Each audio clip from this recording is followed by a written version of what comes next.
Welcome, and thank you for joining us for EMCA's second Hellenic American State Legislators Forum webinar panel discussion.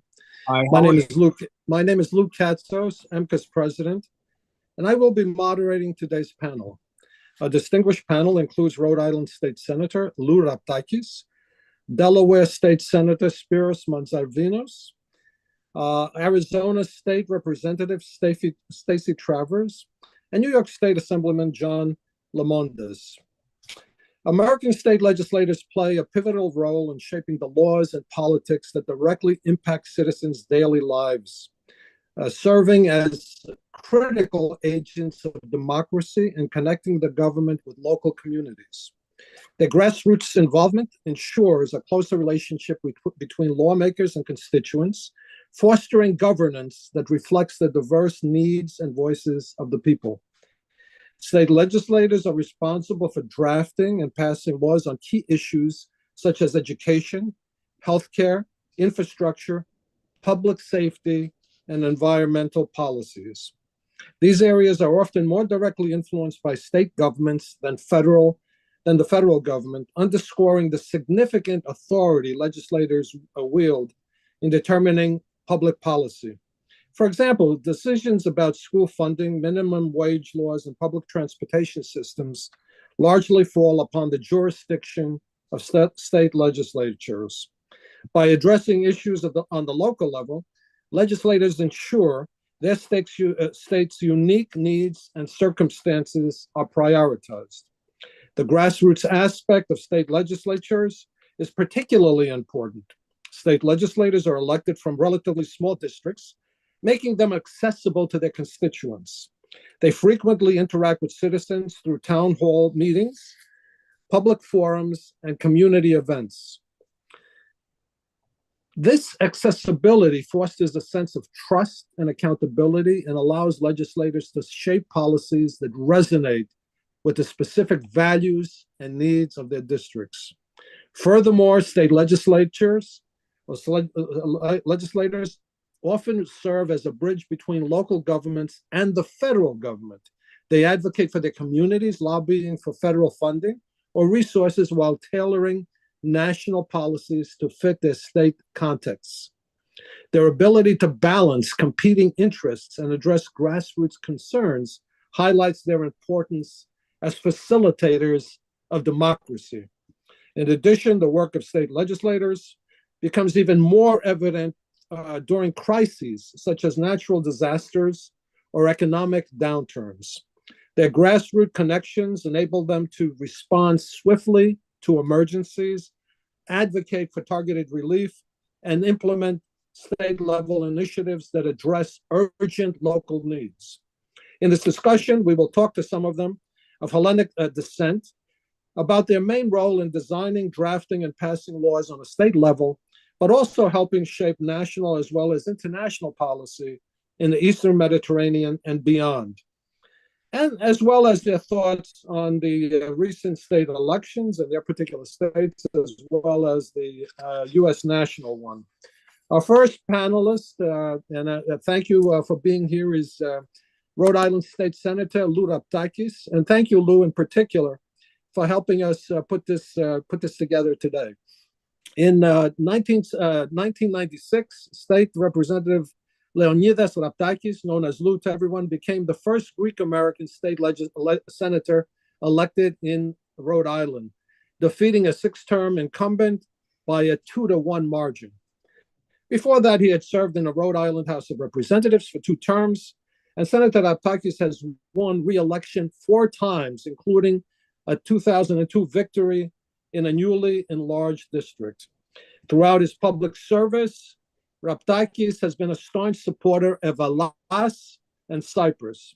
During his time in the state legislator in Rhode Island, Raptakis won passage of resolutions regarding the Pontian genocide, recognizing the Hellenic roots of Macedonia, a peaceful solution for the Cyprus problem, and safeguarding the ecumenical patriarchate by urging Turkey to respect the rights and religious freedoms of the patriarchate and reopening the theological school of Halki.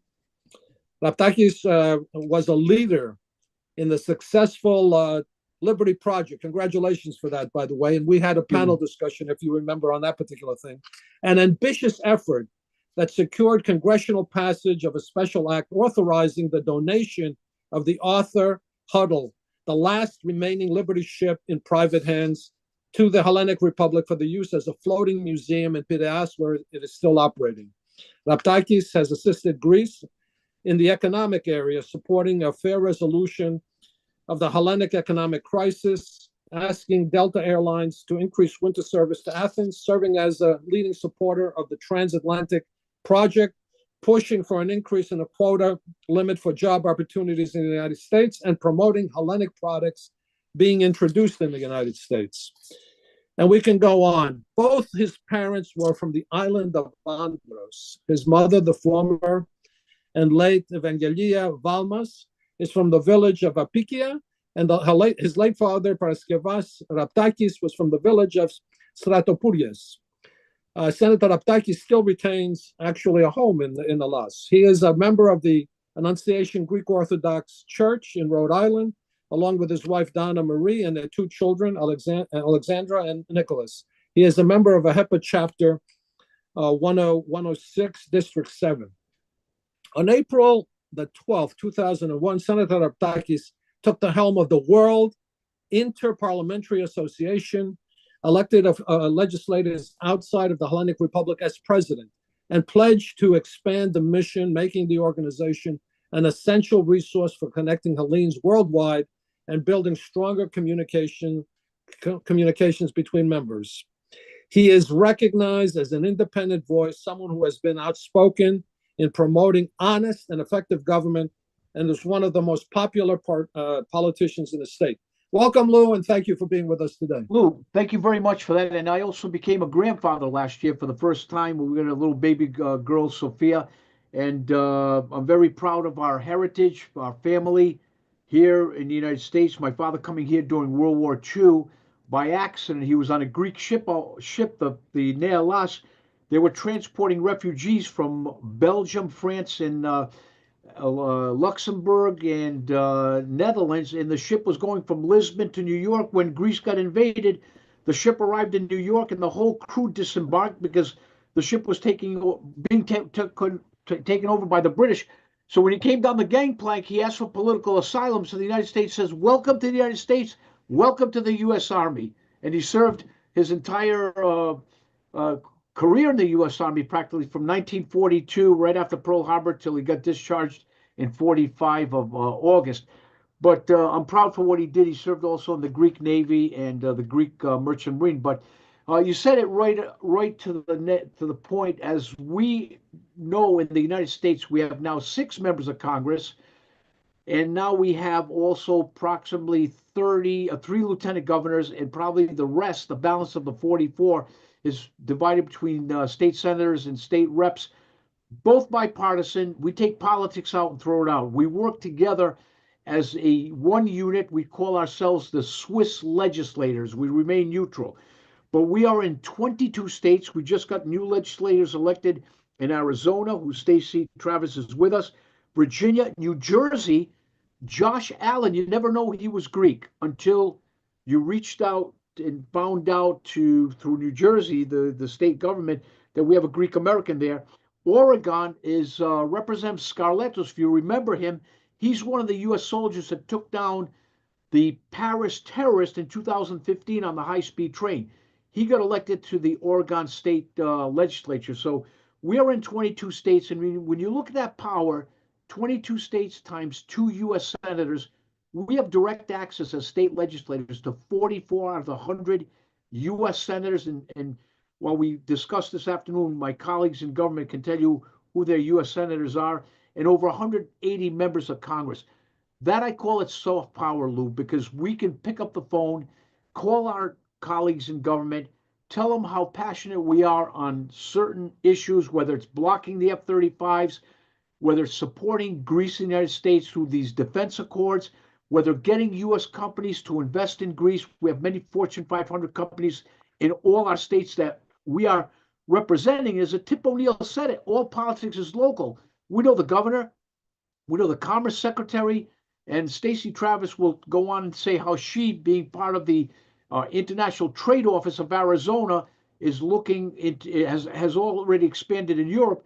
But I think it's a niche that is very resourceful to the United States to expand our bridges, build better bridges between Cyprus and Greece, whether it's the visa waiver program in Greece and Cyprus, whether it's lifting the arms embargo from 1 year to 3 years. Now, I think it's been under the recent act by President Biden before he left office. I think that's been rectified.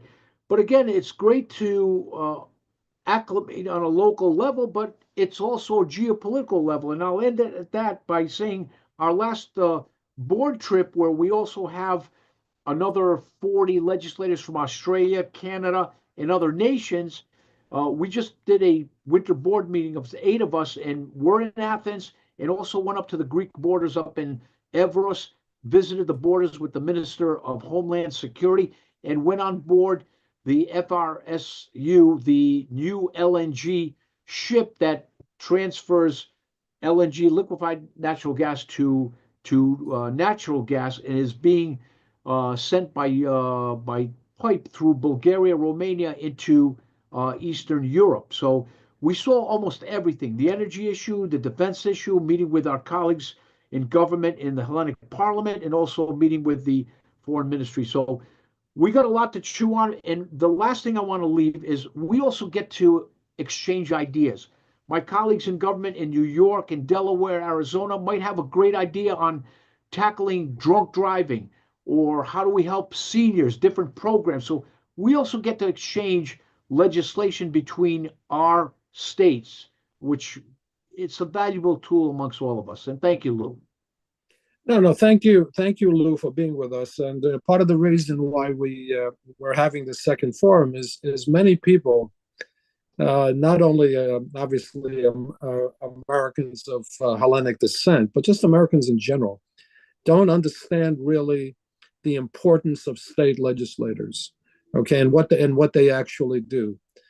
And they do have an influence, obviously, not only in what takes place in their individual states, but also, as you mentioned, on a national level, based on the connections and based on being in the grassroots of your particular states. And in your case, obviously, you mentioned a lot of the background that you've had with the Hellenic Republic and Cyprus and all the other international issues. Not so much for Greece or for Cyprus, but as an American. In other words, as an American, understanding what's important to Americans in terms of the way we should operate and the treaties that we have with other nations in the world. So you're to be commended as well as your colleagues. And we'll have further discussion on what we talked about in a second. And I've asked also Bill Matarangas to join us. And Costa, if you can, just send Bill Matarangas another note to see if he can join us, because I think it's very important, him being the president of the Hellenic American National Council, just to hear some of these things that are going down. Lou, thank you again, and we'll come back, obviously, when we have our panel discussion among the panelists. And thank you. Our second panelist is Delaware State Senator Spyros Matsavinos. He was first elected in 2020, and he represents the Delaware's 7th Senate District.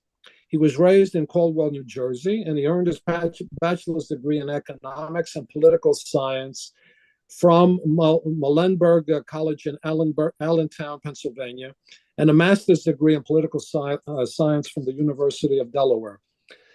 He got his first taste in government service as a legislative assistant and research analyst with the Delaware Senate in the 1990s. He later gained firsthand experience with economic development issues as the vice president of the Newcastle County Chamber of Commerce. Subsequently, he worked as a media relations professional for some of Delaware's largest employers, including launching his own communications consulting firm, the Matsavinos Group.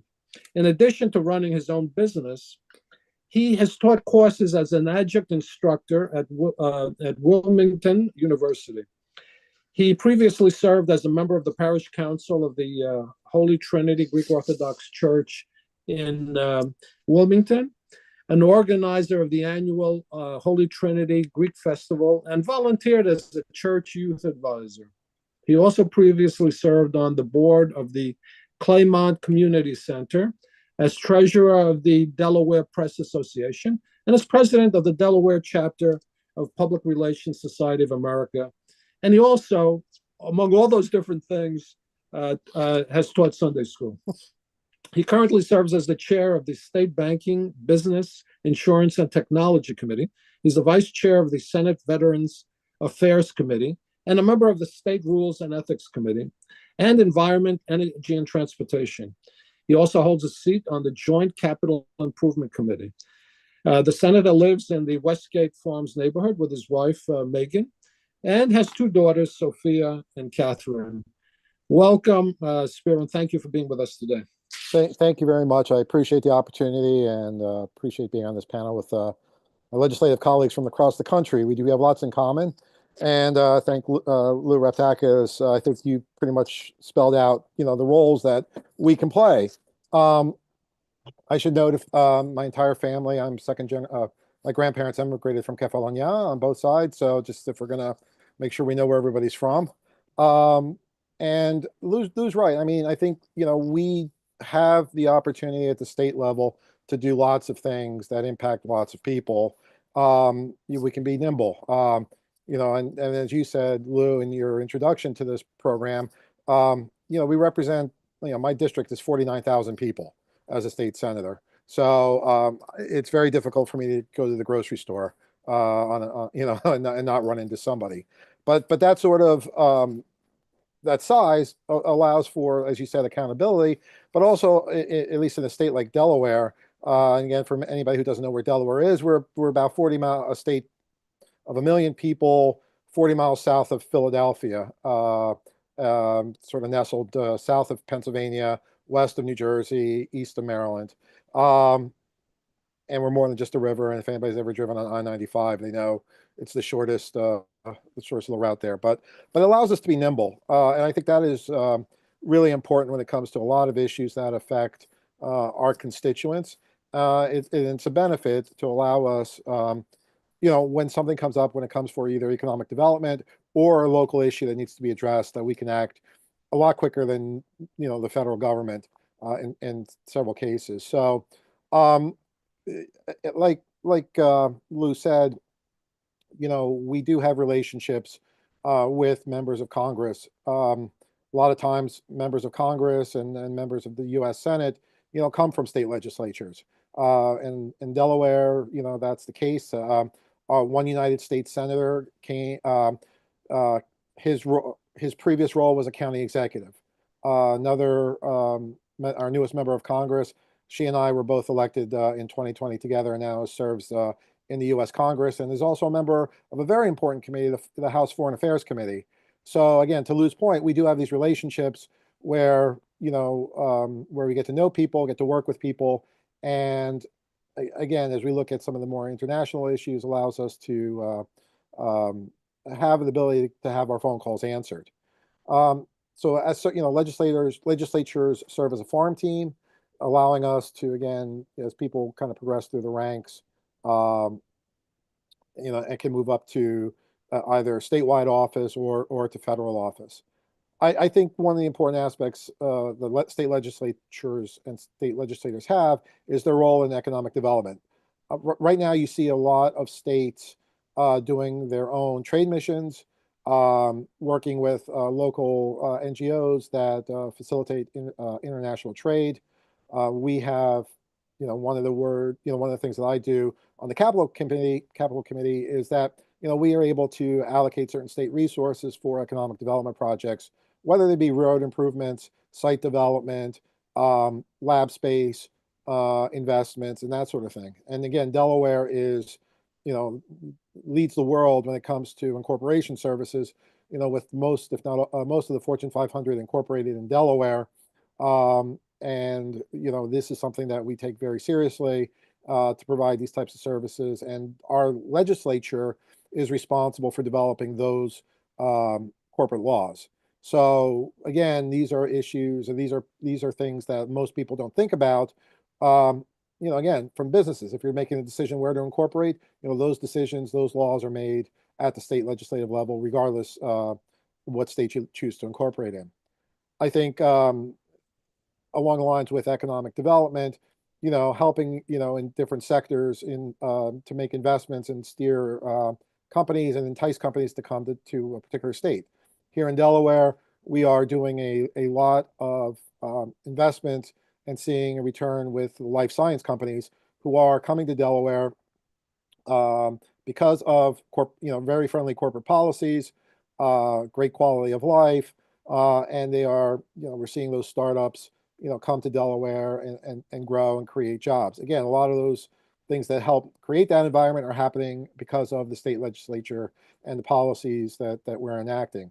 Likewise, we have a very active port on the Delaware River, which is about a day's less travel than Philadelphia. So that we, again, are making investments in the port to try to create jobs and to be able to, again, increase our tax base and bring more businesses to Delaware. So again, as Lou Reptak has said, and as you said, Lou, we are, not many people understand what we do, but everything we do does have an impact to pretty much everyone who lives in our state. And my hope is always that people know who their legislators are, but it gets really challenging in the environment that we're in. But again, it's probably the most impactful to how, where people, that we have on people's lives. So appreciate the opportunity and look forward to a pretty robust conversation today. Thank you. Thank you so much, Spiro. And do you find a lot of people just don't even know who their state legislator is? Yeah, I think so. I think a lot of the oxygen and a lot is taken up nationally for those who choose to be engaged in politics, even in a small state like Delaware. Very few people even know who their United States senators and congresswoman is. So there are, again, a lot of times where people just don't know and very much, take a look at party affiliation when making a choice. But that's kind of it. When you're down ballot, it's a lot more challenging, I find, and it's a great challenge. But we have a direct impact on everything from schools to roads to taxes to anything that really affects people's lives. Well, yeah, I mean, you're directly there. I mean, all the state legislators are directly there with their people. I mean, everything that people complain about in many cases has to do with the state, not so much on a national level. It kind of surprises me that more people are not engaged with their state legislators. Thank you so much, Spiro, for being with us today. I'd like now to introduce Anastasia Stacey Travers. She is an American politician, scientist, and U.S. Army veteran. She is a Democratic member of the Arizona House of Representatives, elected to represent District 12 in 2022. She serves on military affairs and public safety and the Natural Resources, Energy, and Water committees. Her birthplace was the birthplace of democracy, Athens, Greece, to a military father and a Hellenic mother. Coming from a family with a history of military service, she knew she wanted to serve our country and did so proudly as a Russian intelligence interceptor in the U.S. Army. After leaving the military, she came to Arizona to study at the University of Arizona in Tucson, where Anastasia earned her Bachelor's of Science in Geosciences and there fell in love with Arizona. Wanting to further her education, and she decided to go for postgraduate study in England, where she conducted postgraduate studies at the University of Oxford. She worked with disabled veterans and the unsheltered in the United Kingdom. England is where she met her husband, John, a small business owner, and soon afterwards began working as a radio producer for the BBC. Both moving back to the US, and as a member of AMVETS, she became an advocate for veteran women's issues and homeless and disabled veterans, fighting the corruption and fraud that is currently trying to disenfranchise veterans at the Pacific Branch of the National Home for Disabled Veteran Soldiers, a cause which she is still committed to. Once she had her two daughters, she knew the only place she wanted to raise a family was in Arizona, a state that prides itself on fierce independence, love of country, and strong sense of community. She is excited to have found a home for her desire to expand the education importance of the Hellenic Republic on the world stage as a part of the World Hellenic Interparliamentary Association. Welcome, Stacy, and thank you for being with us today. Thank you very much. That was the long version. I gave you the short version, Lou, but no, I wanted the long version much. So people could know who you are. Well, thank you very much. I will give you, so my people are from the Peloponnneso. So my grandmother's from Sparti. My mother was born in Tripoli. The rest of the family was from Agios Petros, and I was the first one who was born in Athens. So I'm a proud Spartan woman lineage. Another little fun fact, my father, and I guess I effectively grew up between Greece and Delaware. My father was from Old Newcastle, and I basically grew up in Old Newcastle, just not that far from the bridge that you talked about, Spiros. And then after I moved back from Greece to finish high school, I lived in North Wilmington off of Concord Pike and Naaman's Road, and I went to Concord High School, and that's where I graduated from. So oh my gosh, we got to talk. We need to talk. And one of the things you didn't mention was that we are one of the few states that are the home of tax-free shopping. This is true. This is true. So, yes. But I am now a proud Arizonan. I hadn't planned on a political career. It just sort of fell in my lap and felt like I wanted to advocate. All of you have, I'm sure, children or grandchildren, and they didn't ask to come into this world. And you know, when you have them, there's such a promise of a bold future, and it's our job as the adults in the room to try to do everything we can to make their future better. And that's what kind of spurred me on to being in office. So, you know, what is they fools rush in, right? I think I'm the only one. I haven't, and we'll know about Mr. Lemonides and everyone else. I'm one of the only Democrats in a red state, and I'm in a very deeply red state. Even though we have a Democratic governor and Attorney General and Secretary of State. This is the first time in a very long time, and we've just had a series of elections, and the legislature lost a seat in the Senate, and we lost 2 seats in the House. So now we are at 33-27 and 13-17. So it's always quite interesting trying to navigate the waters in what is truly a divided government. But one of the things that is, two of the things actually that are always very nonpartisan. Number one are veterans issues and how we support our veterans. And as a United States Army veteran, I'm very deeply committed to making sure that all our veterans are taken care of in the state. And the second thing is our desire for economic growth. And to the point of what you were saying, Spiros, the bio that you read has changed a little. I've recently been elected Democratic whip of my caucus in the House, and I am now on the Appropriations Committee and on international trade.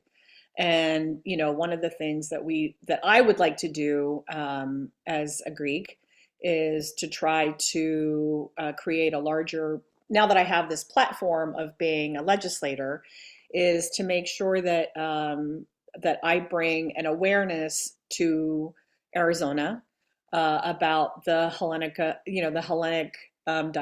the Hellenic diaspora and wider about Greece's geopolitical importance in the region, what we have to contribute, not just what we've contributed in the past in terms of our language and our mythology and our, in our history and our philosophy, but what we're doing now and how important we are, and that as we look abroad to see what business opportunities and economic growth we can bring unilaterally to Greece and from Greece, that, you know, I can be that person to help facilitate. It's my understanding I'm the first elected of Greek heritage in the state. And as I said, I've been wanting to do this for a long time. I'm also a member of the Phoenix Committee on Foreign Relations. And as much as I appreciate the attempt to educate those about geopolitical matters, I'm going to be honest with you. I'm a little tired of hearing about China and Russia, Russia, Russia, Russia. And I think it's time to talk about Greece and the Mediterranean and the alliances and, you know, all the really amazing transformative things that it's doing in the region and globally in that whole sector of the world. And so I'm very honored to have been elected and very honored to be a part of WAHIA PADI, and just love the fact that I'm meeting so many other you know, Greek legislators all around the world, and we all have that same the same goal of, you know, helping facilitate a state understanding of the importance of Greece and how we can, you know, how we can raise awareness in the state too, whether it's helping facilitate legislation that allows for an easier transition for businesses to come into the state, or, you know, whether it's informing our federal counterparts of issues that they might not be aware of, or the nuances of a situation they might not be aware of. Having those relationships and that ability to dialogue, I think, is incredibly important. So thank you very much for your time. Stacy, thank you so much. We didn't know you were going to go into the detail of where you came from, but in terms of the Hellenic Republic. But I'm also a Spartan, to be frank with you. What was your mother's maiden name? Garaviti. And my grandmother's name was Batista. Batista. Okay. Well, I'm from the village of Yorgitsi, which is northwest of Sparti, and now part of Sparti, actually. And I will add one thing, since Spiro mentioned Kefalonia. Kefalonia is actually Homer's Ithaca.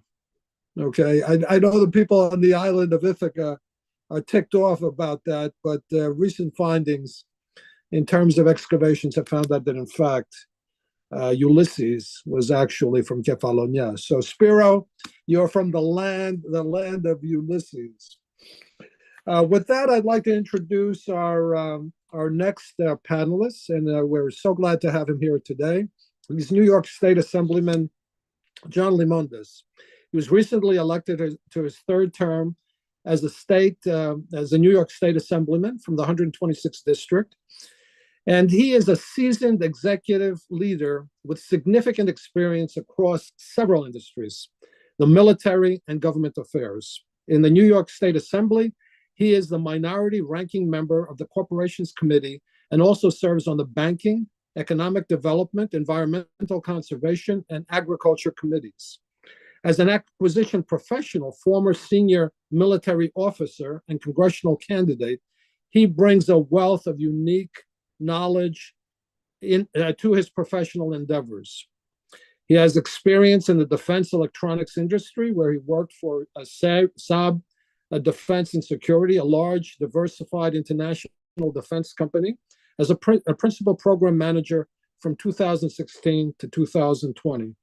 Developing U.S. Naval and Marine Corps radar platforms after retiring as a colonel from the U.S. Army.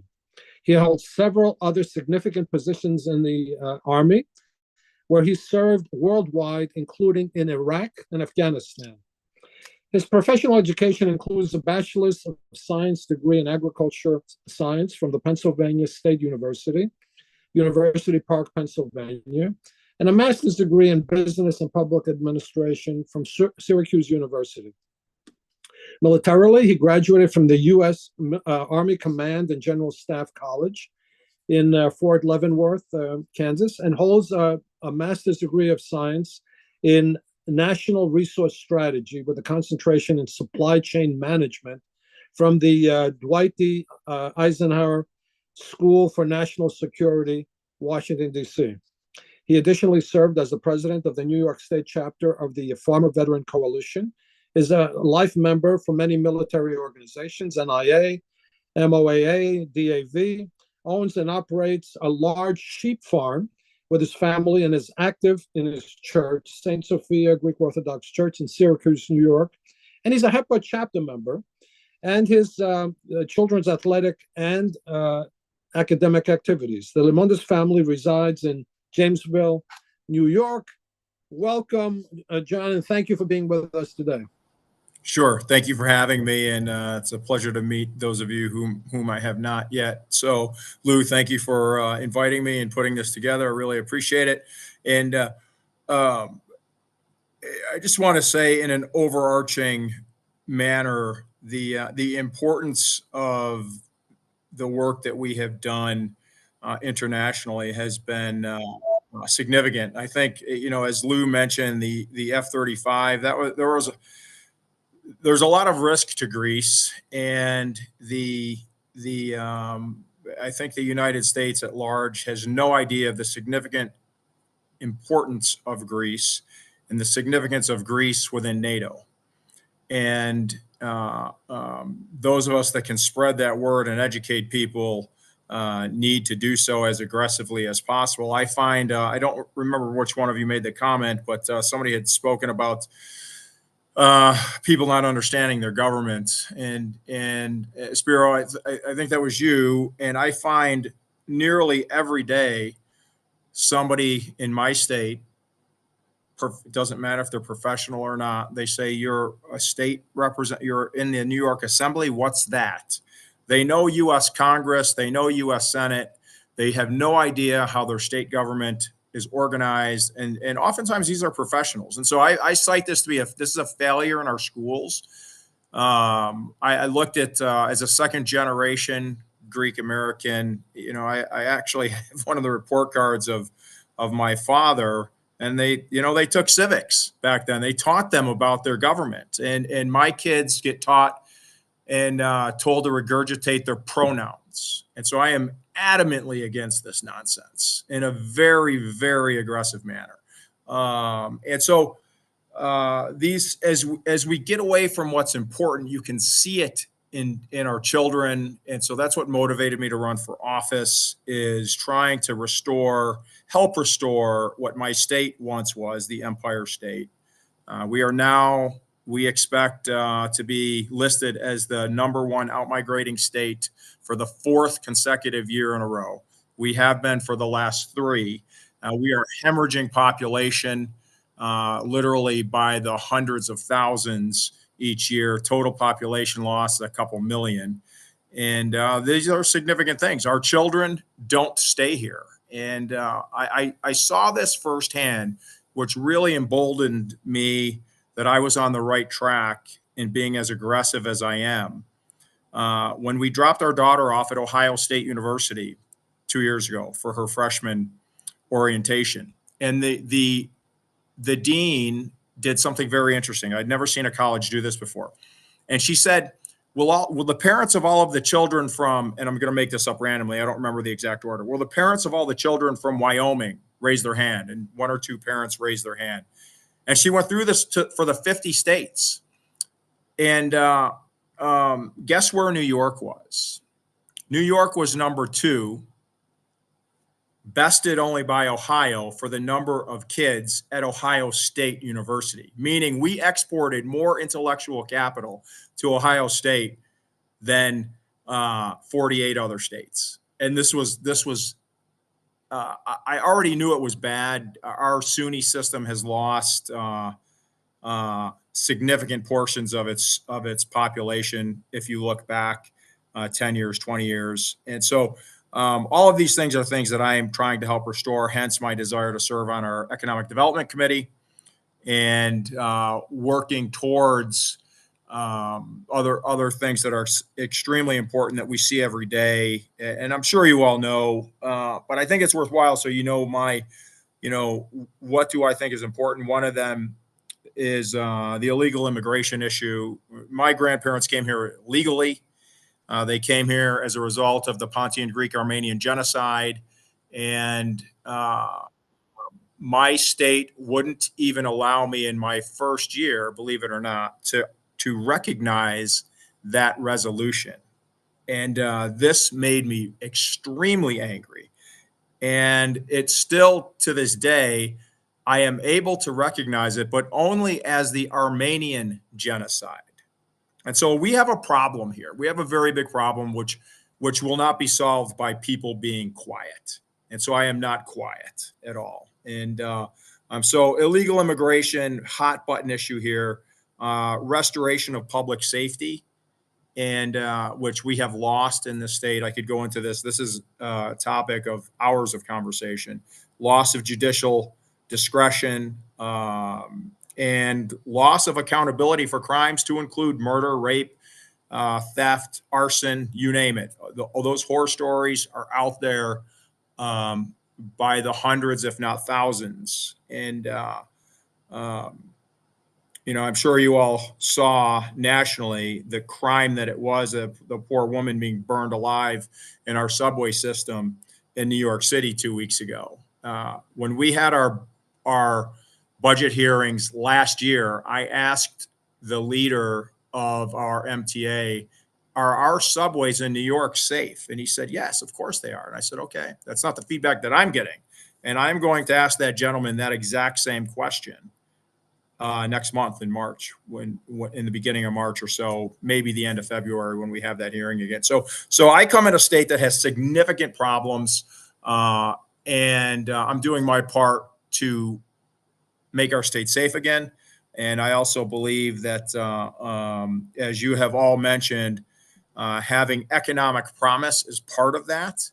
And having a state where people want to come to instead of feeling like they have to leave to settle elsewhere.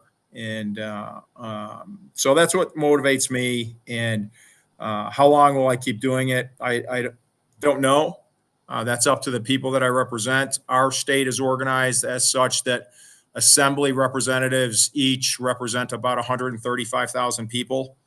And our state senators represent 3 times that. And then U.S. Congress is 3 times that. That's generally how our state is broken down. So with that, again, thank you for having me. I appreciate the opportunity, and would be glad to answer any questions that you may have. Thank you so much. Thank you so much, Sure. John. In particular, your passion relating to the Pontian genocide. And it's amazing to me. It's amazing to me that, and you're correct, the only thing they refer to is the Armenian genocide. Okay, they sort of like, put to the side always the Hellenic genocide, which amounted to, between all the the Christian branches in Turkey, to over 3 million people who were actually murdered. On the Hellenic side, obviously the Pontian side, it was about 350,000. But on the total, Hellenic, Greek Orthodox, there was like 1,200,000. So this is something, Lou. By the way, everybody just get off mute because we're going to have an open discussion. Lou, Bill Matarangas has joined us.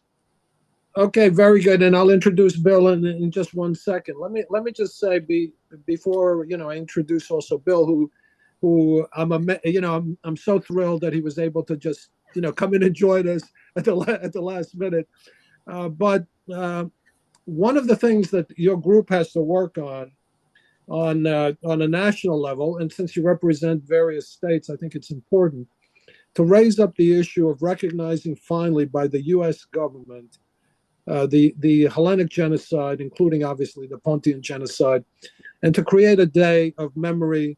And that day can be May 19th, which is usually the commemoration date for the genocide of the Pontians, and had to do with obviously Kemal when he entered Samsun and basically started the next wave of the genocide that took place, which started in 1896 and continued really into 1924. With that, I just made that comment, but we'll come back to it in a little while. I'd like also to introduce, to say a few words, Bill Matarangas. He's the president of the Hellenic American National Council, a very important group. Bill, are you with us? Are you with us now? Yes, sir. Good morning. Good morning to all of you guys. Good morning, Bill. One of the things that you and I have talked about. one of the things, Bill, that you and I have talked about in particular, and part of the reason why I wanted you here, and I'm so glad you were able to do it on a moment's notice, is the fact that we have not done enough. We have not done enough to support Hellenic American legislators, who are extremely important. And many times they, and this annoys me. This annoys me. Many times, even people who claim they represent the Hellenic people in America, which they don't represent anybody, denigrate some of the people who are on the state legislatures, who really have an impact on the daily lives of people within their state. Not only Hellenic Americans, obviously, but Americans. I mean, we are Americans. So this is an annoying thing to me, and I'm so glad you're here to be with us. Bill, a few words if you can. Well, first and most, I'd like to again say Kronia Pola to everybody, and wish everybody Happy New Year, even late. I listened to some of the speakers that you had a few minutes ago, and what I hear is very educational. Lou, this is first thing, congratulations, because I have never heard this kind of talk, and it's educational. I think this video should be in YouTube and be sent to a number of places, a number of organizations. It's very informative and and if we don't hear this stuff, we don't know this stuff. I mean, we're running so fast, but really we got to go back to the basic stuff, like the gentleman spoke before. As a National Council, I would like you to inform you, to all of you guys. After this election, I thought about it for a long time, and I'd like to be the first of you guys to know about it. I realized that as Greeks, we do not have a PAC, and I'm gonna talk to you soon, in the next couple of weeks. I'm looking for an attorney in Washington D.C. We have to create Hellenic PAC. A lobby don't work. We have to have a PAC, and with all the stuff that you spoke and all this pro-Alicia does, what they propose, we got to put in place. We don't know what's going on. We lost. I see myself every day. I'm 51 years in this country, and I would say 40 years ago we were more organized versus today. So we need to get this knowledge from you and from people like this you have in this panel to put in a video, in a book, whatever. We got to educate our community. And again, I just knew that you just called me. I just got out of the plane, and I ran out of the way to get connected so I can hear you. I know your video. You're a dynamite person, and always struggle for the community and our community and Hellenism. And I don't know if our friends know what you're doing in Greece. You do magnificent things, and the same thing you do here. So I'm honored to be on this panel, and anything I can help economically, I would like to participate and put me down with it. I mean, I just got out of the plane. I'm tired. I'm up since 5 o'clock in the morning, but I didn't want to miss this panel and your invitation. Again, where were you? Where were you? Where were you, Bill? Where were you? I was in Chicago, and I have to go to Pennsylvania. Yeah. Because tomorrow morning I got a meeting. As you know, I'm in the construction business my own business since 1981. So we're running companies, jobs all over the United States. So I had to run. We have an apartment in so we're in the houses, B&B. So I send in the hotels because we got a lot of guys. So it's cheaper for us to rent the houses versus hotels. Bill, thank you for being with us today, and the honor is ours. Okay, for you being with us, and it was a very short notice, and you were on the plane, and you just got off the plane. I will say that my interest, at least in terms of this particular discussion, has to do obviously with being an American. Okay, with being an American, and I believe some of the issues and all of the issues that we're talking about are important to America because, those are the type of things that we believe in.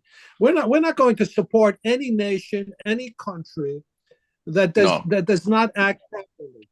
But when we see things as Americans that go against our system of government and things that should be, looked at, like what was mentioned earlier by John with regards to the Pontian the Pontian genocide. These are things that represent humanity. And that's why it's important, again, for us to deal with it. Now, I agree with you that our particular communities, okay, within America, the Hellenic American communities, are really to a certain degree dumbed down recently in the last few decades. There's no doubt that before we were more active, and many times the activism came from people who are immigrants who came to the United States and really loved this country. They saw the greatness that it had, and they participated in that. So I hope that this, some of these forums that we have with regards to the state legislators really start to. And you're right. We should educate our own people, not only other Americans, of course, but also our own Americans. So with that, if we can, we'll open up the conversation. Please unmute yourself. Ask any questions you want. Lou, please go ahead. Sure. I'd like to add, Go ahead. if I may, I'd like to add something else, and you're going to laugh about it. Obviously, you can tell because I speak with an accent. I come to America in 1973, and I left from Greece 29 days after November 17, 1973, the Panepistimio. I have graduated Civitanidis Schoolie. I don't know if you guys are familiar with it. And all my life, since I come to America, I got organized in Greek organizations, this and that. I go to Greece 2-3 times a year. I own a couple of houses in the Greek islands. The Zakynthos, as a matter of fact. I heard somebody's from Kefalonia, mention Kefalonia, but I'm from Zakynthos. So I want you guys to know that. But 7 months ago, Lou knows, I had a quadruple bypass surgery. And thank God I'm alive. I can look at flowers from the top versus from the bottom up. So I'm okay. So they come to my room, my kids and this and that, and they ask me, he says, Dad, and I'm not saying you're going to die, but I know you love Greece, you love Zakynthos, but where do you want to be buried? I said, guys, this is my house here. This is my country here. This is my kids and my grandkids. So I love this country. So we got to think ahead. We got to think, we don't have no immigration coming. We got to do what we got to do. What you guys doing, and Lou, and he does fantastic work. And from what I hear from all of you guys, you're doing excellent work. I'm very proud, to even participate on this panel. But we got to be more. We got to educate our community, guys. We got to think about how we can educate the community. Again, I don't want to say no more. God bless all of you guys, and God bless America, and we'll never forget our motherland. Thank you, Bill. Lou, go ahead. Sure, Bill. Χρόνια πολλά, and I'm glad you're Lou, back. how you doing, my friend? How you back doing? in shape. Ευχαριστούμε. We had a tough race, but I want to tell you that what I've done, this might going to be my third term. I'm going to run one more term, and that's the limit of the PAVED, the WHIA, which is the World Hellenic Interparliamentary Association. I became president in 21, and John Limondis and Stacy and Spiro and the other 32 state legislators we have, it's an eye awakener. We've taken the organization and tipped it upside down and shook it, because in politics here in the United States, it's a pyramid. The top of that pyramid is the presidency. It's 1600 Pennsylvania Avenue.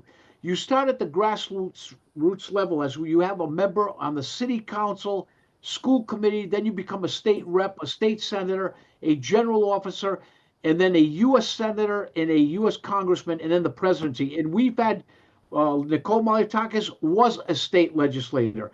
Chris Pappas was a state legislator. And like Spiros Matzavinos had said earlier, that's how we rise to the top. But we are such a small group, and you're absolutely right. 43. We have nobody. We don't have a PAC. There used to be a PAC out in California. We need to start that, because the next generation that comes up, they need number one, a source. And we should have had retired elected officials in that PAC and business people like you, because as you know, there's all these splinter organizations that are everywhere. And I don't want to say splinter in a bad way. There's a HEPA, there's AHI, there's PSECA, there's HALC. And the problem is they don't know us, number one. And one comment from somebody, I'm not going to mention the organization, when I said, why didn't you invite us to Washington to your banquet? Oh, state legislators are not important. I left that at that. I never been to any of the banquet functions that they had. And it's sad that a lot of us have maximum maybe 2,000 that we are allowed to receive. I know in Arizona it's a lot higher, but there's no source to educate all these Greek Americans, whether they're doctors, the Hellenic Lawyer Association, the Hellenic Medical Association, throughout the country. Do you know how much money we can raise in that PAC? And then you have super PACs where they probably can donate to us unlimited funds. Say somebody from California can donate money even though they're outside the PAC. So we got to do that. And you brought a great point. How do you get those next legislators, young legislators, and you see them in all these organizations that graduate from university and want to get into the political arena? I know it's a dirty arena. You know it. Our organization, PADE, we try to keep it as neutral as possible. Switzerland, we call it. We exchange ideas from state to state. And Lou, going back to the Pontian genocide, when we were in Athens last week, Stacy was introduced to, we invited at the Intercontinental Hotel all the Pontian organizations throughout Greece, and we said, we need to focus and call it the Greek genocide. But we get lost with the Pontian genocide. And they also agreed. I think it's Armenian genocide. We need to tweak it a little bit and call it the Greek genocide. And in the umbrella have talk about the Assyrians, the Pontians. I think that's the basis of how to get this passed. Like John said, nationwide, we are elected in 22 states. And Bill, this year we had Oregon, Arizona, Virginia, New Jersey, Michigan. 6 new state legislators came into that group. That's powerful when you do the math, 22 times 2. Spiro Matsavinos knows his 2 U.S. senators quite well. So do I, so does Stacy, so does John, so does the other 34 state legislators. So you brought up a good point, and we'll have that discussion, you and I. I'll see you at probably some events coming up again in the near future. Again, East Coast, West Coast. We are having, just to let you know, let the audience know, that on February 10th and 11th, Delphi Economic Forum is having their forum in Washington, D.C. on the 11th. We are going to do a mini forum hosted by Metlen Group, Metilineos, who is working with Delphi Economic Forum. We are going to get together as many state legislators together in Washington, D.C. at one of the congressional hearing rooms by the help of Nicole Malliotakis and Gus Bilirakis to help us get together and talk about the geopolitical energy issues that are very relevant in the United States regarding geopolitical issues, energy issues between here and Greece and Cyprus, because you know the Eastern Mediterranean is a hotbed. And Bill, we did visit Alexandroupoli. We went to the FSRU, learned about how important exporting natural gas from Louisiana and Texas is. And now the new state, Steve Malagari, we have 3 legislators in Pennsylvania, a new gentleman from Pennsylvania. And we've started the discussion between the state of Pennsylvania and Greek energy stakeholders to see what a key issue Pennsylvania will play in the future of the Trump administration to export LNG from the United States through Greece into Bulgaria, Romania, Moldova, and the end stop will be Ukraine. So we've got a lot to chew on, and thank you very much for discussing the issue about setting up that PAC. And I hope you can lead that way and get a lot of these donors to participate, where we as elected legislators, whether you're a DNR, need your help. Well, we had some tough races this year. Lou, the February meeting that you're Hey, talking about. I'd like to add something with your permission, sir. I'm just listening to you guys. And Lou, I would like to invite you guys, and I'm going to tell you a few names. It was an idea, because I thought about if we don't do it now, the next 5 to 10 years are going to disappear. Once that's going to be gone, 20 years, whatever. But if we don't start now, so I think that now is the spark. We still got a spark. We can make the spark grow to become a fire. So what I'm saying is, I would like to invite you guys all, and I'm going to tell you what names are involved already. That's where I talked to a number of people. One of the person is Bilirakis, and Bilirakis is finally, when I told him we're going to do a PAC, Bilirakis is finally, that's a good idea. And then I spoke to Jimmy Logothetis, who's the part of he's the chairman of the Leadership 100. He's with us 100%. Actually, he's waiting to get appointed the position in the White House. And I spoke to a number of other people, and I'm just the only. And I spoke to George Yalturidis, who is a very supporter, very strong George, a good supporter. supporter. And Lou, I'm telling you, because we have been to his house together. Yep. So, and George and Lou knows him very well. So I'm giving you a few names. I already talked to him about it, and we put in a meeting next week together or the following. And I would love to you guys, because we're all it's a one big family, which call it homogenea. So we got to get together and put all our knowledge together. I'm paying the money. I don't care about the money. I want to get this thing work. The future is create this pack, because then the government, the American government don't see us as a one. They want to see us as a group. Then I would love, my dream is, my vision is, we got to get a piece of the political pie too, to promote our kids and our grandkids. And that's how we're going to do it, by creating a pack. I don't want to say no more. I'm grateful I got the opportunity to say what I had to say. Lou, you're a brother, and I support you everything you do, and always support one another. And Lou, you know yourself too. And my friend from Delaware, all you guys that know me, I'm always there and support everybody, and every time I'm being asked for it. I love you guys. Let's go forward. And Bill, I'm going to tell you one thing. Look at John Lemondis up in Western New York. He came to D.C. to have a fundraiser, and I think, John, I'll speak for you. You told me it was very difficult because nobody knew John, and that's why our organization of the elected Greek American state legislators, we'll send you the list. Lou, I know you've supported me, and you're and Spiro Mansavinos, but I'll bet you never personally knew John Lemondis from New York. His third term. He's a good guy. We don't care. I don't know him, and I was the governor of AHEPA in New York. but John, this is a great opportunity for you to get acclimated with Bill and Lou to help you in your future campaign. And this is what it's all about, putting this pyramid together.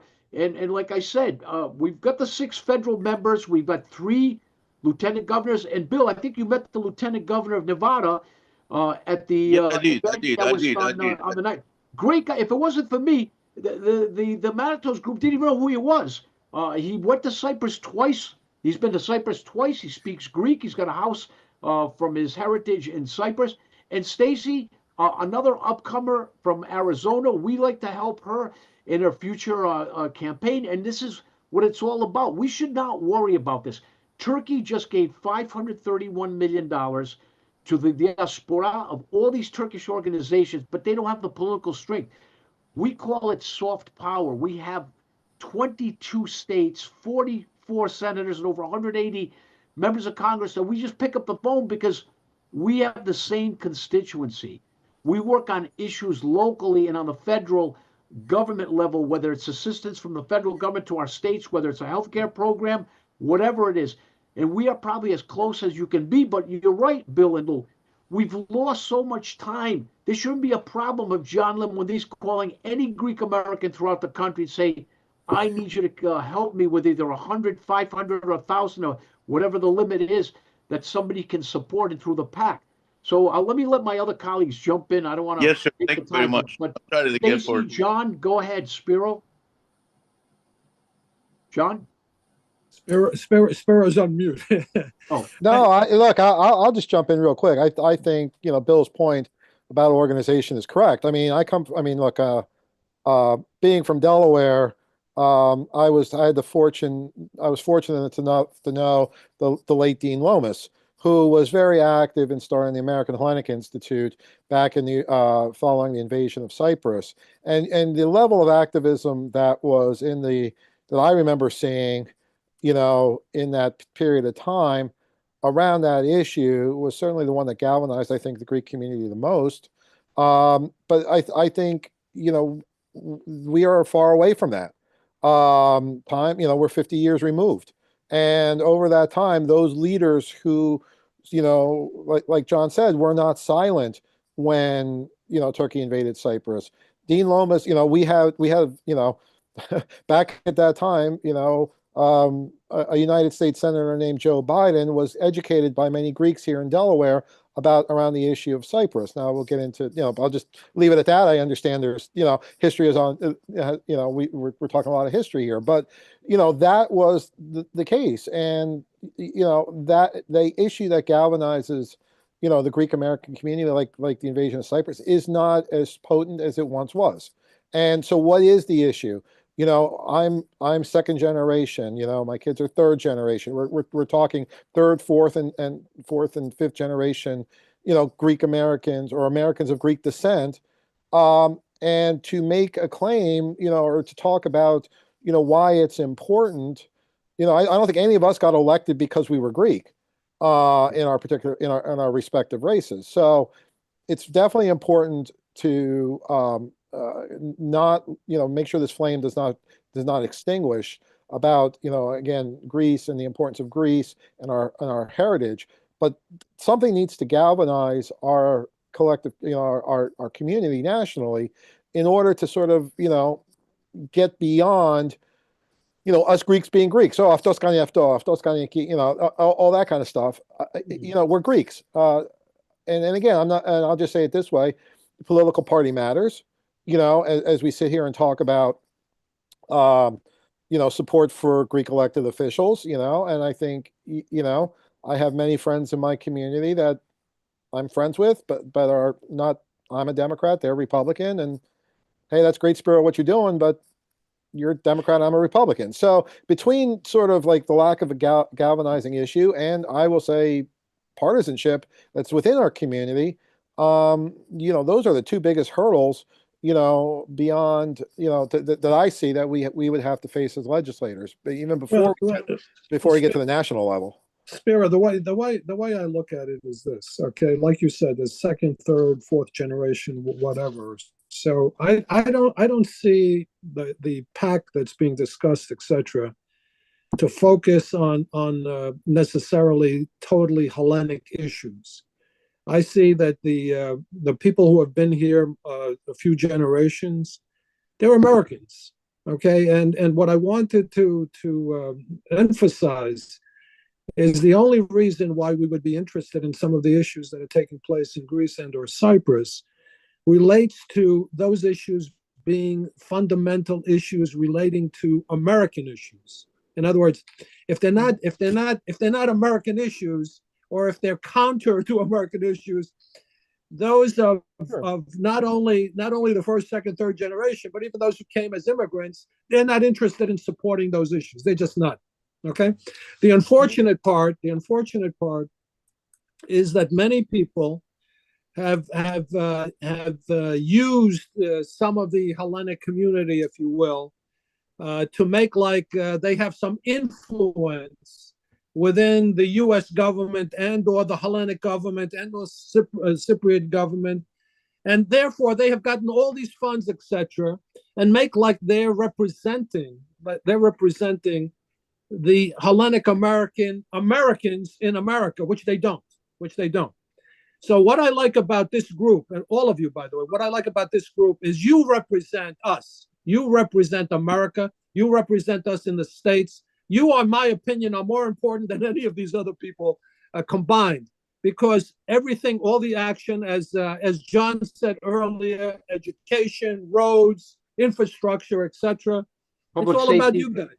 Public safety. Exactly. It's all about you guys. And I think if you're still on, Bill, what I think is happening is we haven't gotten out the message, the importance of state legislators to us as Americans. Okay, yeah, of course, we're Hellenic descent, of course, but we're Americans. And these issues that are brought up, and Bill, are you still on? Or he's not on? Yes, sir. I'm okay. here. Bill, we don't care if someone is a Republican or a Democrat. All we care about is good politicians who are supporting the people. And the people we're talking about are not only Hellenic Americans. We're talking about Americans, period. Okay, and to the extent that we can do some other issues, like certain issues that have been forgotten, like the genocide, like even in the 1950s and 1960s, where all types of orphans were brought into the United States from Greece, and actually some of them were sold into the United States, and not even orphans. okay, have not gotten their just desserts in terms of legal issues within the United States or even Greece itself. Those are the issues that you guys can promote, okay? Like, for example, like I said, the orphans, the adoptees that came into the United States, who were promised, for example, Hellenic citizenship because they were taken from their countries and brought over here to the United States. And I don't want to get into the details of this because some of the details are very nasty, by the way. Some of the details are very nasty of what took place. And these particular adoptees have not been accepted properly within a Hellenic Republic. Even though they were promised, for example, by Mitsotakis, the prime minister, that they would give them immediately the ability to become citizens. So these are the type of issues that are important to us, not as Greeks, but as Americans, to do the right thing for our people. Anyway, with that, I apologize. Stacy, we haven't heard from you. We have to hear from you. Yeah, I'm just kind of absorbing everything that you're saying, and to sort of, to the point of Spiros, he's right. And I'll try to organize my thoughts. I do agree with you to some extent, Louis. Louis, do you prefer Louis? You can call me Louis. You can call me Leah. You can call me Louis. anything. But I will push back a little because it's always been in my experience that Greeks in America or Greek Americans are always so much more Greek than Greeks. I found, when I lived in Greece, we lived a daily life. But, when I lived in Wilmington or over here, you've got your kids who are doing the Greek dancing classes and they're very invested in being Greek. And I think part of, to your point, I remember I was living in Greece in the 1980s when there was a very anti-American sentiment.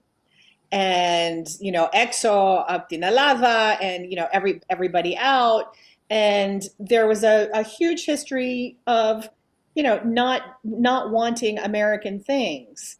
And now that the relationship has been bridged, and now that we've come together, and the United States and Greece are now working together and cohesive together, I think, part of our job, not just as state legislators, but as Greek legislators, is to try to help the Greek diaspora understand why they should care again.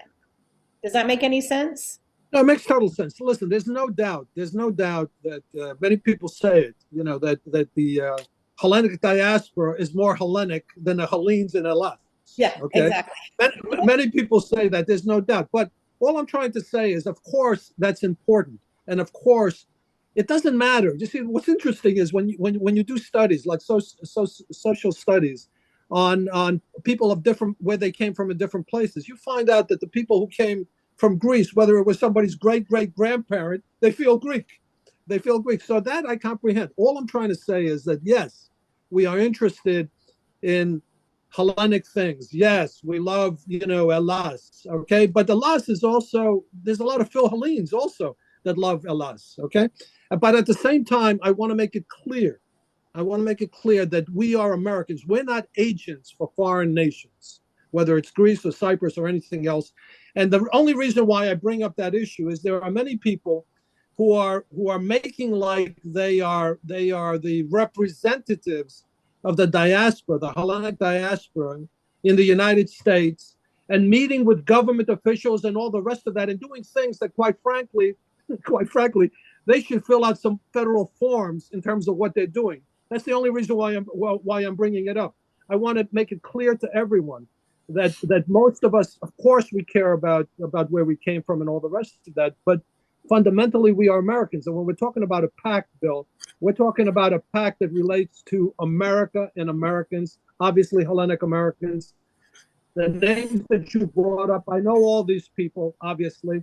And I will say, Bill, there are other very important people in the community who are thinking exactly along the lines that you're talking about. The fact that state legislators of Hellenic heritage or descent can't get the appropriate funds when they run is a serious issue for us that we have to address. Yeah, if you don't mind, I'll give you a glimpse of what it's like in New York, and I have not,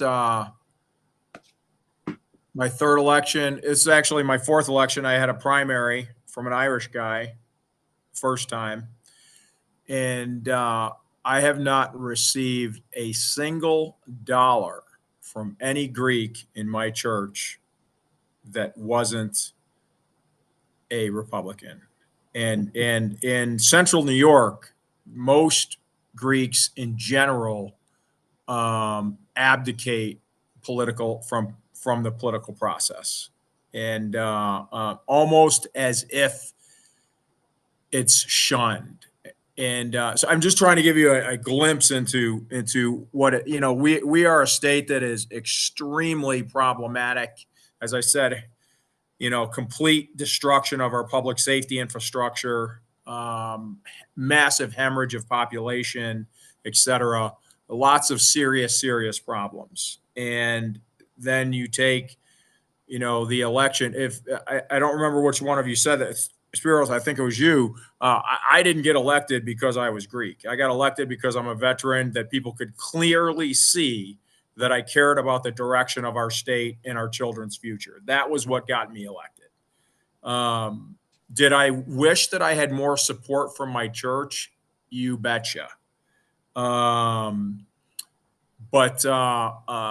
when I first ran for Congress, not in 2014, one of my mentors then said, I want to make sure you understand your church is not going to help you. And I suspected that to begin with, and it was true. So that, I'm sure that there's nothing special about me, that this anomaly exists in other states and other legislatures. But I attribute it to the, in my simple mind, it's the political divide. And I don't know what can really be done about that. And in fact, one other thing on this, because I think it's very important. We had our parish council president died several years ago, and when I was first elected in 2020, he was one of the people that I tried to recognize. And I got pushback from my church because they had never had a state I'm the first state representative elected in my church's history in Syracuse. So they didn't know even how to use me, so to speak. And I don't mean that in a bad way. And this has shown itself 1,000 different ways. The most recent, just to give you another example, and I promise I'll stop. I just want to illustrate this problem for you, because again, I don't think it's unique to me. When one of our parishioners turned 103, and his own family got him a congressional citation, but didn't even know that his state could do that for him. And there I am standing there in front of him. He and my father fought together in World War II. They're Pontian, like my family is. And I have this veterans organization from Syracuse that didn't even know anything about the incorporation of their state representatives to something that important. And again, that's not anything that you can't blame somebody for that. They just don't know. Listen, I totally agree with you that people just don't know. I mean, I can understand why the church itself cannot support you, because they're a non-for-profit, they etc. So that I understand. Now that I totally understand. However, what I don't understand is why people didn't organize some separate fundraising scenario, because Bill and I get invited to hundreds of different things that relate to giving money to people. Is that correct, Bill? Very correct, my friend. Every week. every week we get some type of thing, but we're not getting. Bill, listen to this. We're not getting the appropriate information from the state legislators as to what they need. We get to the same old people, quite frankly, who I don't know if they do anything for us or don't do anything for us, but I think on the state side, Bill, these are the most important people to us that affect us on a local level. Okay, everything is grassroots here and goes up. They're affecting us, and we have to support are people of Hellenic descent who are running for the state legislators, and that's a stepping stone for some people who want to rise up in terms of what they're doing. We can't continue to support the same old people over and over and over again, and at the same time, we're not educating. Bill, we're not educating our people in terms of what we should be looking for, what we should be doing. We have to educate them, and I think we have to get it out to all the different federations that exist in the United States, and there are many. And there are many, and we have to explain to them what's going on. They can't keep supporting the same people over and over and over and over again, and not really dividing up the money to these different people who are really tremendous people. Listen to what they're saying. Listen to what they're saying. It's amazing. I do. And I'd like to add something, sir. The problem is they took the community, the Greek community, and I'm not taking nothing away from the community, or I'm not adding to it. The Greek community does not find out who's running. And I think the community should be informed like a year before. We find out 2 minutes before. A lot of us will find out. It just happened to me a couple of years ago. 3 doors from my house, my friend's son, he ran, and I just find out 3 days before. We don't know. If something has to be informed, it has to be like a year before. So as the Greek community, we should know this. Everybody should know about this. This person on this state is a Greek descent is running. So then we should push it for it. We don't know. It's not enough information out there for us as a Greek community. Lou, with your organization that you're talking about, that you're now the president of for a while, and I'm sure there'll be other presidents. What can you do to disseminate the information? Well, if we do find out who's running, we inform them. We send them a letter because we have every federation in the United States. We have 1,400 Greek organizations which umbrella to it. But if we don't know, we can't forward outside. Yeah. Lou, what we did is we tried many times through the National Herald to tell them, why don't you guys do in September or in August, who's running in a primary, do a profile. We give them their list. We give them the lists of the legislators. The only one guy that did something for us was Paul Kotrotsios. I did that. It was me. And he put. It was me that did that. Oh, I was the one who I paid for it. That's that's right. That's right. And then we also contributed, but he did a 2-page profile of the legislators running in the Northeast, and it helped some. But that was the last time I can remember that there was a Greek media, that did print at least the photo, who we are, how you can get involved. But unless we have, like Bill said, an umbrella, a pack, and then from that pack you can spread out the message. These are the people that are in office right now from 2025 to 2026, what they do, what their bios are, what they've accomplished in the States. Because look, when I pass a drunk driving bill in Rhode Island, which I had last year, the look back bill, and support the police, my motto during the campaign was Lou backs the blue. That was our motto. I won 58.5%. Trump in my district, I'm in a Republican district, a Democrat. Trump got 62%. I got 58.5%. I blew out the Republican. He only got 41%. It wasn't about me being Greek.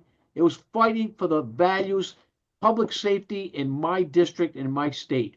And that's what you guys have done today for us is allow us to expand our roles, number one, identify us, and we still got another 28 behind us.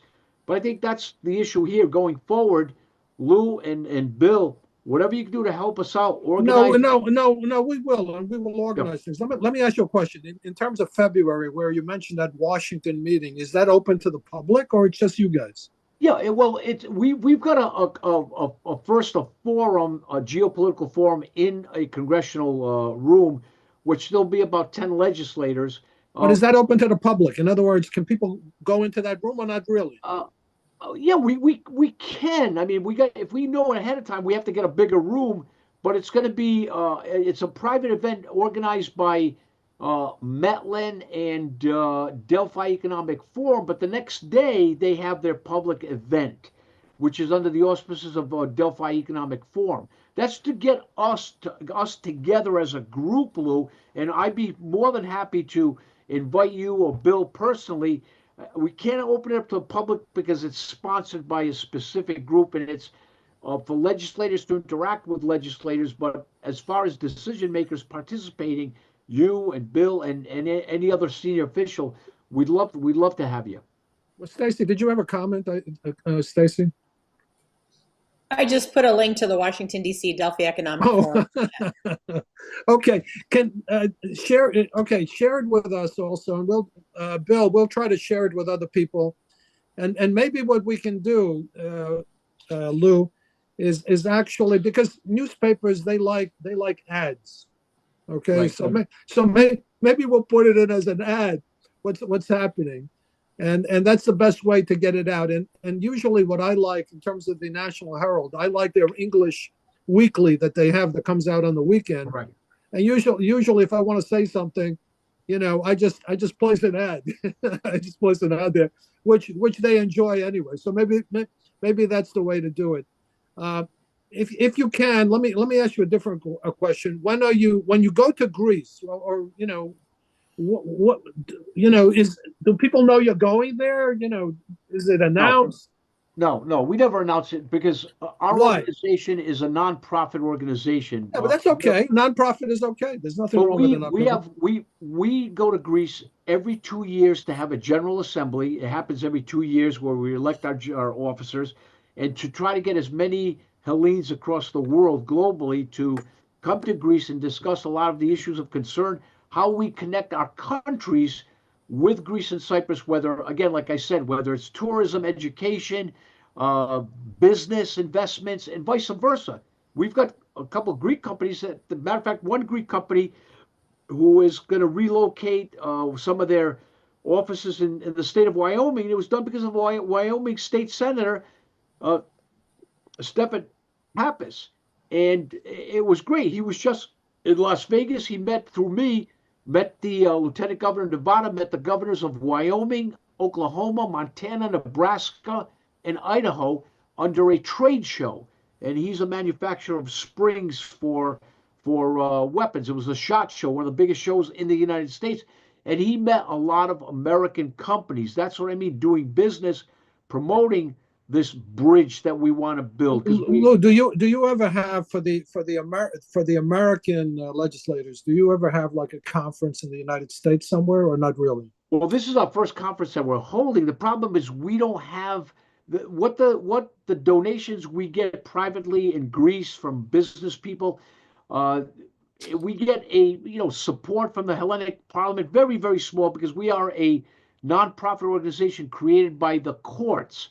We're nonprofit, and we, again, it's hard to do it. Lou, we got it. Can you also share for us separately? Can you share some information on that organization? Sure. And see if we understand they're not for profit, to see how we can help, perhaps in some way, a legitimate way, of course. I think it's important for us to know something about it.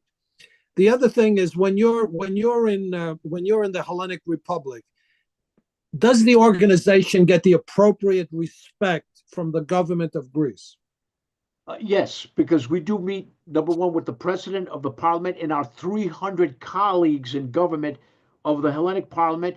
And then we do reach out, the deputy energy minister, Alexandros Sodoko, who comes to the United States constant, gave us at least a 2-hour briefing, and Stacy was part of that. We went over to the foreign ministry, met the deputy foreign minister Katsaros, and then we went up to Alexandroupoli. Yes, we do get that, but we have limited time to try to meet more than we have enough time for, and we try to meet also with private entities. We did have a working lunch at Metlin Group.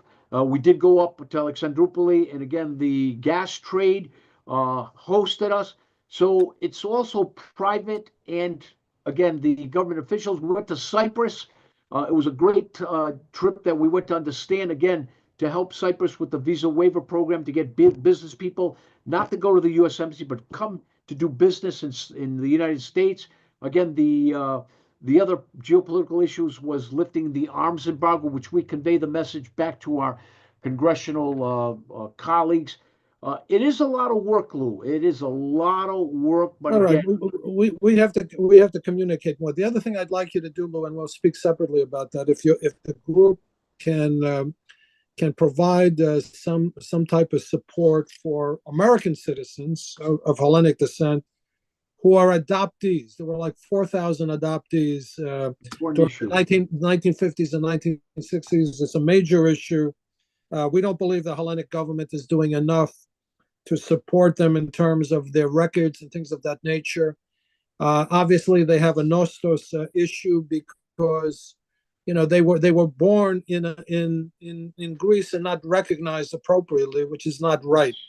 So we'll talk separately about that. But if I can, let's just try to wrap up today's session, and I'll start, Lou, with you just to say some final words, if you can. Sure. Real quickly, I appreciate what you did today, Lou, and I think we got to do this more often. I think we should have every 6 months we should try to do this, or even quarterly. But I think 6 months would be sufficient. Twice a year, and bring decision makers, leaders together, and get private parties like Bill or George Yaltoridis or anyone else on board with us, whether it's Logothetis, because I think it's great to interact and build a future for all the elected legislators and those that are deciding to run for the first time. Thank you, Lou. Spiro, some final thoughts? No, I appreciate the opportunity to be here today. I think we had a really good conversation, and I think just started to scratch the surface of the challenges we as state legislators face, understanding the role that we play. And again, what is our, how do we, how can we best work in this framework? So I think this has been a great opportunity, and I look forward to, continuing the conversation. So thank you. And we have to have the conversation how to support all of you. Stacy, some final thoughts? I do apologize. I had to step away. My daughters, my wife. Hey, listen, nothing more important than the daughters. Yeah, my 6 and my 11-year-old. No, I mean, I think this is a very important conversation to have. I think there is a way to do it. Whether we have lots of organizations, Veterans for Responsible Leadership. There's also the 3.14 fund, which wants to help scientists get elected.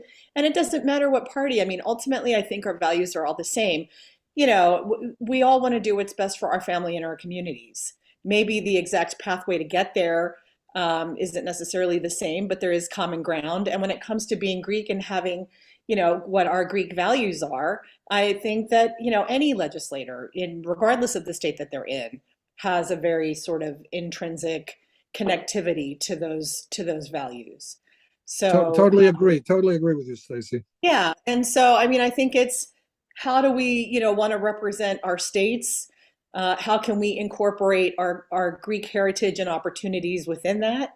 I'm first and foremost an Arizona state legislator, but as I said earlier, if I can find some economic opportunities to work with Greece and to expand, our business bilateralization, then let's do it.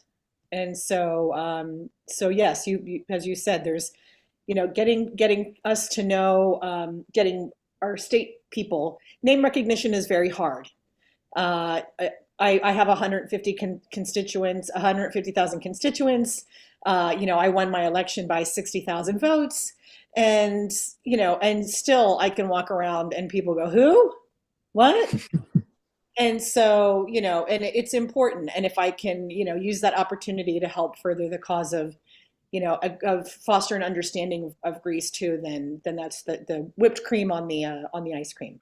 Yeah, Louis, Arizona has opened up trade missions in UK and I believe Germany. Oh, we've got one in Frankfurt. We've got them in Israel. We've got them in Mexico. We've got them in Brazil. We're talking a memorandum of understanding with the UK. And we're trying to get the Arizona Commerce Authority, which is established for this reason alone, to find a presence in in Eastern Europe, along the Baltics, Balkans, knowing that there's that vertical corridor that they're investing in infrastructure all the way from Greece up to Ukraine. There's a lot of opportunity there. And we've just had, over $2 billion from TSMC invested into Arizona. So why can't we, expand our horizons and go to Greece? Thessaloniki. We're going to get up to Thessaloniki. That's Yeah. where it should be. It should be. Thank there. you, Stacy. John, some final thoughts? Yeah, Lou, I'm gonna have to cut. My phone's gonna die any minute. I only got 2%. I'm sorry. 2%. Okay, you'll be okay. Give us some comments and with your 2%. Well, and then we'll get John. I was on. If my phone cuts off, I just don't think I cut you guys off. I'm honored to participate with you guys. 90%. I know most of you except the young lady. I never met her before, but she's from Sparta. It's okay. So we're neighbors. We're going to talk because I want to hear all about when your trip to Chicago with Zemenidis, right? He spoke. No, I don't know. Did we met with me and you? In Chicago at the Hellenic Council, the big forum. Sorry, I didn't mean to interrupt, but when I didn't go to that one. I was out of town. I got very excited. I didn't go to that one. I didn't go to that. No. I was. You see, like I mentioned to you before, I had to come to because I got a business going on different states, so I had to leave. Yeah. So anyway, I just want to say, Lou, I appreciate the opportunity, and I'm glad to see you guys all. And we can talk next week. I'd like to invite all you guys, and we need to help. We got to work together to bring on a different level. God bless you guys all. Thank you very much, Lou, and all you guys. Spiro, John, Stacy, and you're Spartans, so you're the warrior. So come on, let's go forward. Thank you, Bill. John, some final guys. thoughts. Thanks for the opportunity, brother. God bless. I love you guys. Thank you. Thank you, John. Thank you. This was great. I appreciate your reaching out to me to participate. And my, thought is maybe if we could, instead of casting a net with 1,000 issues, try to identify one that we might all agree on. And I would offer perhaps that's the reintroduction of civics into our schools nationwide as something that we did as Greeks for America, for democracy again, and as Americans. And I think we could do that. And the reason, as we sat through this, that I came to this is, if and you all know this, so I'm not trying to give you a history lesson, but as a HEPA was started in most of our towns and cities and states, my grandparents, for example, were part of the original members locally here in Syracuse. And what was one of the most important things that a HEPA originally did? It said, "You KKK guys, you're not going to do that to us. Take those goofy sheets off your head. You might be able to do that to people somewhere else, but you're not going to do that to us Greeks." And the willingness and ability to push aside things that made no sense for anyone, I think are things that we're good at. And so I think, civics and I say reintroduction because it just, in my state, it's not enough. I was talking to my son's a sophomore in high school. He goes to one of the best schools in central New York, private. And I'm talking to him about World War II last night. He said, "Dad, we haven't had World War II yet. We don't get that for a while." I said, "Oh, well, you better learn about it because your family's had a lot to do with it." And just, simple things like that. I don't know if that resonates with any of you, but, I think something that we could all get behind, regardless of party, that would make sense for the country as a whole and each community within it might be something worth going after. Thank you, John, and thank you to all the panelists today. This was an amazing panel. It was a great discussion. Well, I'll take on what Lou is talking about. Maybe we get together with people every 6 months or so to just continue this, because if we don't, it dies on the vine. For the audience, join us next week. I'm going to moderate a panel for the Archons for their academia committee. I'm a member of that committee, and I'm an Archon myself of the Patriarchate. And we're going to discuss digitizing and translating Ottoman records in Mount Athos. Okay, we're going to have 6 of the foremost translators and professors, etc., around Ottoman records. It'll be a fascinating discussion for those who are interested in it. And again, thank you to the panelists. This was a great panel Thank and you. a great beginning. Thank you again.